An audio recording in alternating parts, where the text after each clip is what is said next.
Welcome to bird media. నేను మీ RK. ఏపీలో కూటమి ప్రభుత్వం అధికారంలోకి వచ్చిన నాటి నుంచి ఇప్పటికీ ఏడాది పాలన పూర్తయింది.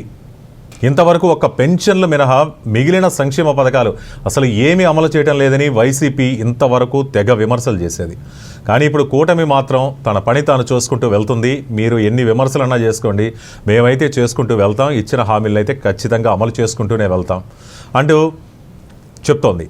మరి అయితే వైసీపీ విమర్శలకు చెక్ పెట్టాలన్న పట్టుదలో లేక సర్వే నివేదికల హెచ్చరికలు, అంటే గతంలో ఏ రాజకీయ పార్టీ అన్న ఏ రాష్ట్రంలో చూసుకున్నా కానీ ఇచ్చిన హామీలు అమలు చేయకపోతే కలిగేటంటి పర్యవసానాలు అనుభవజ్ఞుడైన చంద్రబాబు నాయుడు గారికి తెలుసు కాబట్టి ఎలాగైనా సరే సర్వే నివేదికలు కొన్ని హెచ్చరిస్తున్నాయి కాబట్టి మనం వీలైనంత త్వరగా మన హామీలను నెరవేర్చుకుంటూ పోదాం అంటూ చంద్రబాబు నాయుడు గత 2 నెలల్లో చూసే మనం వరుసపెట్టి సంక్షేమ పథకాలు తెరలేపారు.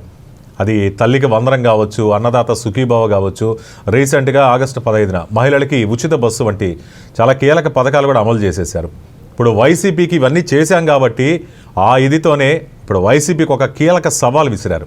రాజంపేటలో జరిగినటువంటి పెన్షన్ల పంపిణీ కార్యక్రమంలో పాల్గొన్నటువంటి చంద్రబాబు నాయుడు వైసీపీపై విమర్శలకు ఎక్కువ పెట్టారు.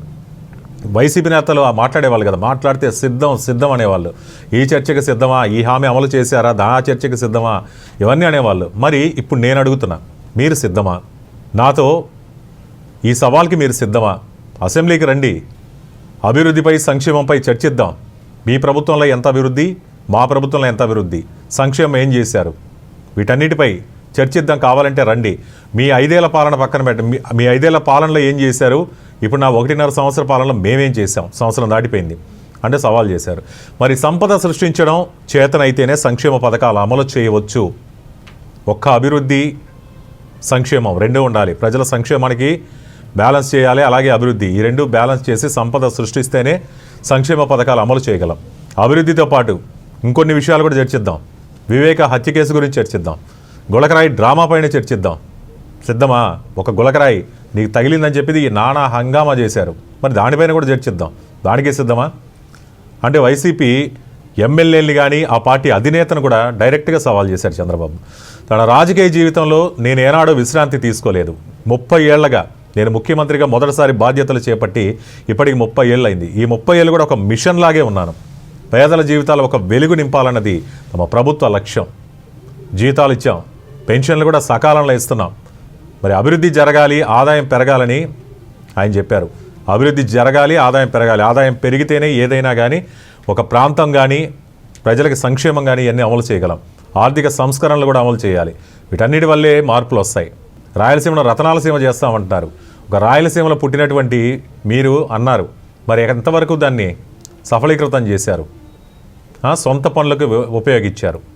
ఇవన్నీ చేసిన మీరు ఇంతకుముందు చెప్తున్నారు కదా సిద్ధమా అంటూ. మరి మేము సిద్ధం, మరి మీరు సిద్ధమా?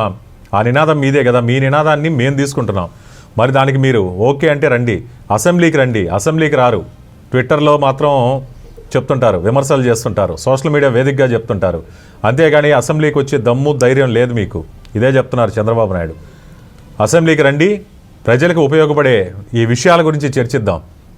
మేము ఇచ్చిన హామీలు ఎంతవరకు నిలబెట్టుకున్నామో మేము చెప్తాం. మరి మేమేమీ అమలు చేయలేదో మీరు చెప్పండి. కావాలంటే వీటికి చర్చలకి సిద్ధంగా ఉండండి అంటే చంద్రబాబు నాయుడు అయితే సవాల్ విసిరారు. మరి ఈ సవాల్ని జగన్మోహన్ రెడ్డి గారు స్వీకరిస్తారా? అసెంబ్లీకి వచ్చి ఈ సవాల్కి సిద్ధమై దీని మీద ఒక డిబేట్ పెడతారా లేదా అనేది చూడాల్సి ఉంది. ఈ అంశంపై మీ అభిప్రాయాలు కామెంట్ రూపంలో తెలియజేయండి. చూస్తూనే ఉండండి బర్డ్ మీడియా.